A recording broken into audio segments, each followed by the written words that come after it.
Voilà, donc je suis à ce stade-là. Donc ça, ici on le fait avec, ici on utilise la lime pour pouvoir être bien plat. Et puis là, donc avec la pierre à huile.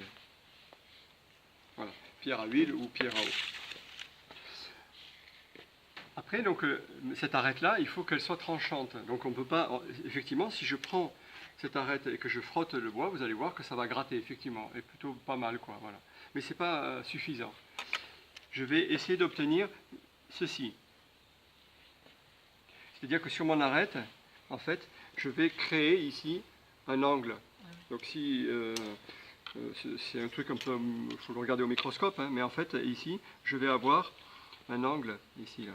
Et cet angle-là, c'est un peu comme un ciseau qui va travailler, qui va faire son copeau. Pour obtenir cet angle-là, on va d'abord passer par une première étape qui va consister à écraser l'arête. D'abord, je vais écraser légèrement l'arête, et donc ça va me créer ceci. Donc avec un outil, je vais venir frotter, je vais venir appuyer et frotter dans cette zone-là. Et puis après, pardon. Et après, donc ici, cette arête que j'aurais mis de ce côté-là. Donc je rappelle que c'est un agrandissement c'est cet agrandissement que l'on voit, hein, à chaque fois. Hein. Ok. Donc la matière se trouve de ce côté. On imagine que le racloir il est à peu près grand comme ça et on a cette arête là. Donc ça c'est, vous imaginez, c'est multiplié par 152. Voilà le racloir. Et après donc on va donner un autre coup. C'est-à-dire que là on a couché le fil. Donc tout à l'heure j'ai utilisé le terme de morfil. Le morfil c'est fait avec la pierre à huile et la lime. Là on appelle ça un fil. Le fil, donc d'abord je le couche. Là je le couche et après je vais le relever.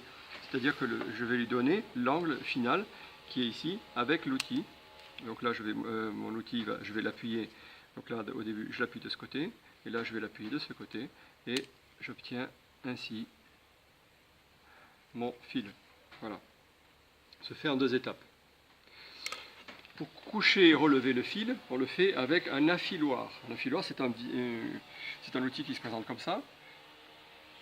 Dans le commerce, donc généralement il n'est pas aussi poli. À une époque on en trouvait, mais on n'en trouve pratiquement plus. Donc il faut le polir au début. À chaque fois que je vais à la pierre à huile pour affûter un ciseau ou quoi que ce soit, j'ai toujours mon affiloir avec moi et j'en profite pour donner un coup. Pour avoir cette surface-là la plus polie possible. En fait ici, ces 2 étapes-là, c'est un frottement que l'on fait sur l'arête. On écrase le métal pour donner cette arête tranchante. Et on peut le faire avec un affiloir. Je travaille dans une entreprise, en visite d'entreprise, où le gars il ne le faisait pas avec ça, il le faisait avec un tournevis.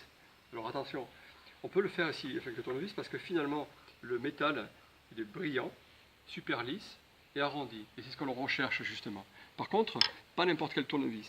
Là par exemple ce tournevis qui est de moins bonne qualité que celui-là, eh bien si je l'appuie contre un métal qui est bien plus dur que l'outil, quand je vais vouloir faire ça, qu'est-ce qui va se produire? C'est l'outil qui va rentrer dans le et donc j'abîme et mon racloir et mon tournevis. Donc il faut le contrôler, il faut savoir quel type d'outil on peut prendre. J'ai déjà fait et ça fonctionne plutôt bien. Ça fonctionne plutôt bien.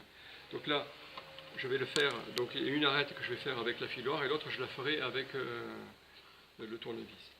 Il est important de savoir comment on va donner l'angle avec l'affiloir et avec l'outil qui va permettre de donner le fil. C'est en fonction de la manière dont on va travailler. Donc cet angle-là, il est important parce que c'est l'angle qui va nous permettre de travailler. C'est pour ça que j'ai expliqué tout à l'heure, l'utilisation du racloir est presque aussi importante que l'affûtage lui-même.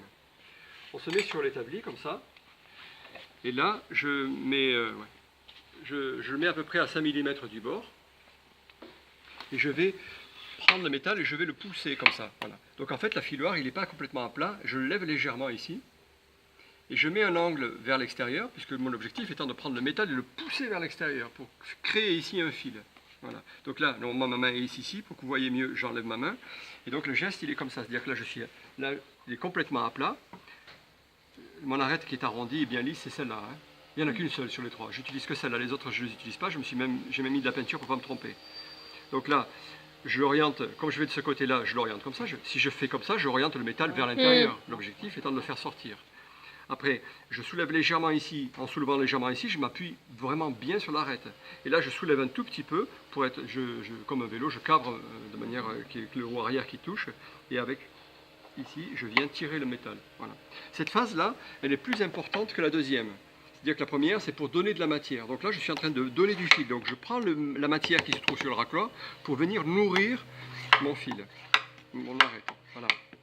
Donc là, je le fais que dans un sens. Une fois qu'on est habitué, on le fait à l'aller et au retour. Mais l'inclinaison et le geste est exactement le même.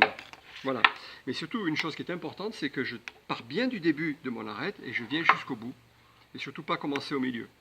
Et vous verrez sans doute des fois dans certaines entreprises, des fois, bon, imaginons qu'il y a le racloir, des fois les gens ils s'habituent, ils font comme ça, ils font très vite, tellement vite qu'on ne sait pas comment ils font. Mais en fait, ils font comme ça, ils tapent le racloir avant le fil, ils vont jusqu'au bout, et après ils tapent avant. Sauf que quand on ne sait pas, et des fois on fait pareil, mais sauf qu'on vient de taper le racloir, et en fait le racloir est complètement abîmé à force de taper dessus. Donc il vaut mieux commencer tout doucement, et faire ce geste-là, quitte à le faire que en poussant ou que en tirant, et après plus tard, quand le geste est bien maîtrisé, on peut faire l'aller et le retour. Donc là, j'ai fait ce qu'on appelle coucher le fil. Maintenant, je vais le relever, le fil. Il y a plusieurs écoles. Ma technique à moi, c'est de relever le fil en une seule fois. Donc on le fait déplacer le racloir d'environ 1 cm. Je m'assure que mon racloir tient bien. Il ne faut pas que quand j'appuie que le racloir glisse, bien sûr. Donc pour ça, je mets mes doigts à cheval entre les deux. La partie qui va travailler, c'est celle-là, celle que mon doigt frotte. Donc dans le même principe que tout à l'heure, je donne l'inclinaison du bon côté, puisque je travaille sur cette arête-là. Je fais pas, sinon je vais l'envoyer vers le bas. Hein. Là, je suis perpendiculaire, donc c'est pas bon. Je soulève un tout petit peu pour être sûr d'être sur la bonne arête. Et là, je cabre mon vélo pour qu'il y ait que les roues arrière à l'arrière que ça touche. Et là, je vais essayer de tenir cet angle-là en appuyant pour relever ce fil. Donc là, ce n'est pas la main qui travaille. Là, tu peux reculer un petit peu pour me filmer mon épaule. Ce n'est pas ce geste-là. Si on fait que ce geste-là, on a tendance à faire ceci. C'est-à-dire, je pars avec un angle, je finis avec un autre angle. C'est l'épaule qui doit monter. Et le fait de faire monter l'épaule, ça me permet de pouvoir conserver l'angle. Voilà, l'angle que j'avais au début est le même à la fin. Voilà. Donc c'est l'épaule on obtient ce geste-là bien plus facilement avec l'épaule. Là, je l'ai fait 2 fois, pas plus. Une fois, c'est suffisant.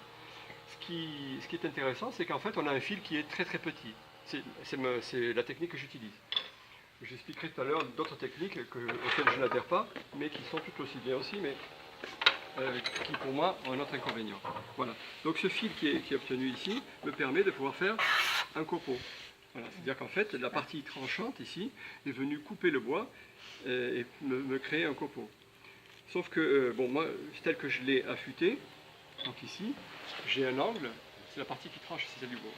J'ai mon affiloir. L'angle que j'ai donné ici, il n'est pas à 90 degrés, il est à 85 degrés, il y a 5 degrés. Donc là, quand je pose mon racloir sur la matière que je veux racler, je le mets à 85 degrés aussi. Si je le mets à 90 degrés, rien ne se passe. Il n'y a rien qui se passe. Si je le mets à 30 degrés, par exemple, ben là aussi, là ça va accrocher pour le coup. Ça va accrocher et ça fait de la poussière. Mais ça ne me fait pas un copeau. Et très souvent, je vois racler comme ça. Si ça racle, monsieur, ça racle, ça fait de la poussière. Ça racle que quand on est dans cette position-là. C'est-à-dire qu'on a mis volontairement, on a positionné son outil dans cet angle-là. Donc là, le racloir, lui, il est comme ça. Voilà, ça c'est mon racloir. Et là, j'ai positionné sur le bois dans cet angle-là. Voilà. Et là, du coup, là, je vais faire un copeau. Et vous voyez, l'angle, c'est très peu. Hein. Donc, je pose mon racloir dans cette position. Là, derrière, donc je pose mes 2 pouces. Si je mets mes 2 pouces bien rapprochés, je vais poncer que environ 3 cm. Si j'écarte légèrement les pouces, j'augmente ma surface de raclage et du coup, je peux racler plus large. Voilà. Sauf que racler plus large, il faut plus de force aussi. Voilà. Si je creuse, c'est-à-dire que si je prends comme ça et j'exerce une pression, du coup, je creuse mon racloir, voyez. Et donc là, du coup, c'est intéressant parce que je peux racler dans du creux. Mais par contre, si sur du plat, je fais ça, donc là, je vais créer une zone creuse comme ça. Voilà, et je vais avoir plein de vagues. Donc il ne faut pas trop le creuser. En plus, c'est fatigant, et vous allez voir que vous allez vite, ça blesse ici. Donc là, les doigts qui sont en haut, là, les 2 doigts qui sont en haut, sont là uniquement pour empêcher que le racloir il aille vers un autre angle. Si j'enlève ces doigts-là, eh bien là, pour racler, c'est difficile parce que vous voyez, mon racloir, il a piqué. Et une fois qu'il a piqué, après, il va partir vers un autre angle qui ne me convient pas. L'angle qui me convient, c'est celui-là. Et c'est celui-là que je dois conserver au bout. En fait, pendant que je pousse, j'empêche que le racloir... En fait, j'ai cet effort-là à faire. Quoi. Voilà. Et avec cet effort, voilà, comme ça, que je sois en fil ou en contre-fil, j'aurai toujours un copeau.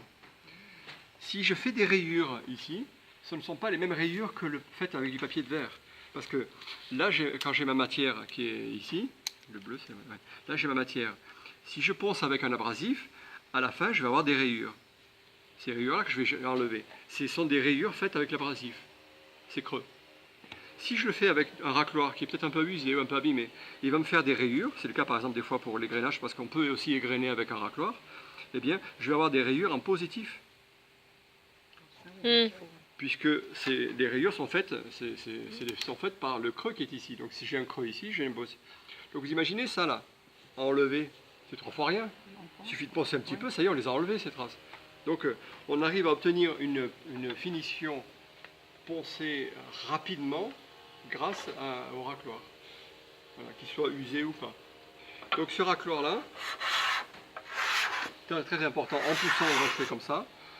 Au bout d'un moment, ça chauffe un petit peu, on peut tourner le racloir et travailler comme ceci. Donc là, du coup, la position des les mains comme ça. Et là, mon racloir, s'il va vouloir se plier, comme tout à l'heure, là, mes pouces seront là pour l'empêcher d'aller au-delà de 85 degrés, 80-85 degrés. Voilà. Donc je vais chercher à conserver cet angle-là. Voilà. Donc là, je l'ai fait avec la filoire. Si je le fais avec un tournevis, on est pareil. Donc là, pour le coup, j'ai plus tellement de position comme je l'avais ici. Hein. C'est-à-dire que je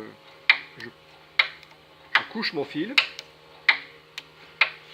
et je le relève. Alors ça peut être un faire sourire certains parce que c'est pas vraiment avec un tournevis, c'est pas vraiment le truc. C'est pas le bon outil, c'est pas l'outil adapté, mais n'empêche que ça fonctionne bien. Certains ébénistes utilisaient des gouges aussi. La gouge, le dos de la gouge, c'est un métal qui est très très dur et qui est souvent très brillant aussi et qui convient bien aussi pour faire l'affûtage du racloir. Donc vous voyez là ici, l'angle que j'ai donné, vous voyez le racloir là, cet angle là, c'est l'angle que je vais utiliser après pour racler. Voilà. Si je le fais plusieurs fois, eh bien je finis par enrouler ce fil. Et donc je l'enroule. Alors on a l'impression, non, moi je donne plusieurs fois parce que du coup j'ai un format mieux nourri. Peut-être que ce fil a complètement été enroulé et du coup ça marche moins bien. Voilà. Donc là, vous voyez, on obtient le même résultat et ça évite des fois l'achat d'un outil, puis surtout l'affûtage de l'outil qui n'est pas évident. Une autre technique consiste à coucher le fil comme je viens de le faire. C'est-à-dire on couche le fil comme ça, après on le serre dans l'étau, et puis une fois qu'il est serré dans l'étau, on se met à deux comme ça, puis à deux mains, et après on écrase et on fait le fil. Donc effectivement, on a un fil qui est bien plus nourri, qui est bien plus épais, qui va tenir peut-être plus longtemps. Mais il n'aura pas une qualité aussi importante dans toute sa durée de vie. Ce fil tel que je viens d'expliquer, il n'est pas très très fort, d'ailleurs vous pouvez voir, vous le sentez, il est vraiment très infime. Des fois on me dit, mais monsieur, il n'y a pas de fil. Si, il y en a un, il est très petit. Et le gros avantage d'un fil fin comme ça, c'est qu'on peut poncer du massif, comme on peut poncer aussi du plaquage.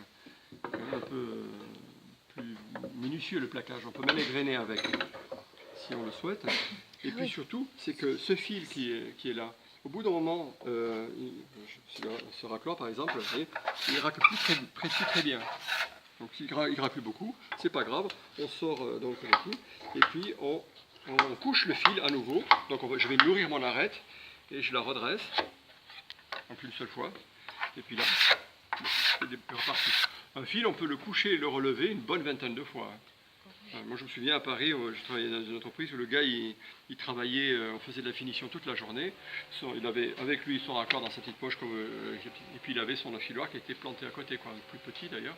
Et toute la journée, il raclait, dès que il n'allait pas, ça va plus, ça ne va plus. Non, ça va plus, c'est pas grave pour l'affiloir, tac, on couche le fil, on le relève et c'est reparti. Et la première étape que tu faisais pour faire le morphile, oui. Pour être à plat, ouais. Tu ne dois pas la refaire à chaque fois? Alors justement, c'est une question intéressante parce qu'en fait, là, ici, le fil, je peux le coucher et le relever assez souvent. Au bout d'un moment, vous avez beau chercher à le lever et le relever, vous n'y arrivez plus, il n'y a plus assez de matière et vous n'y arriverez plus. Donc soit vraiment il est très très abîmé et on est obligé de retourner directement à la première étape, c'est-à-dire celle où on y va directement avec la lime. Soit, finalement, il n'est pas si mal, le racloir, mais c'est vrai qu'il n'y a plus beaucoup de matière. Alors dans ce cas-là, donc c'est ce qui m'arrive sur mon racloir, là, parce que je trouve qu'il n'a plus beaucoup de matière. Donc là, je couche le fil. Je ne donne pas l'angle, je le mets vraiment à plat. Donc c'est juste pour que le fil ne disparaisse de là. Voilà. Et donc là je le fais des deux côtés, parce que c'est ces arêtes-là sur lesquelles je vais travailler. Donc là je n'ai plus de fil, et je retourne directement sur la pierre à huile. J'ai une surface qui est suffisamment propre. Hein. Quand il sort d'usine, effectivement, il vaut mieux passer à la lime, mais là, la surface est suffisamment propre pour pouvoir refaire naître une surface plate. Je n'ai pas besoin d'enlever autant de matière. Et pour savoir est-ce que je peux passer d'une pierre à l'autre, eh bien je contrôle comme ça. Il faut que j'ai un morphile. Tant que je n'ai pas de morphile, là j'ai du morphile tout le long, c'est bon, je passe à celle-là. Et quand tu n'as pas de pierre à huile à la maison, tu fais comment? Je sais pas. C'est comme si tu as une mobilette et puis que tu n'as pas d'essence pour mettre dedans, mais tu vas pas loin. Voilà, tu es obligé d'avoir les deux. Et faire avec un rabot, c'est pas envisageable? C'est pas le même travail.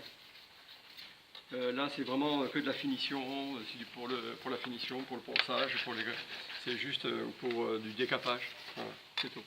D'accord. Voilà, donc on peut retourner à la pierre à huile de temps en temps, sans être obligé de passer beaucoup de temps, vous avez vu là. C'est juste pour enlever le fil et pour refaire naître une arête. Et on peut contrôler comme ceci, vous voyez. Là, je passe mon ongle dessus. Je ne sais pas si on arrive à voir les petits morceaux blancs là. Voilà. Quand on passe l'ongle dessus, on voit des petits morceaux blancs, ça veut dire que l'arête est suffisamment d'équerre et que rien qu'au contact de l'ongle, elle enlève de la matière. Si c'est une arête qui est arrondie, ça n'enlève pas de matière, l'ongle glisse dessus. Donc il faut que j'insiste un peu plus au niveau de la pierre. Voilà. Okay. Très bien. Merci.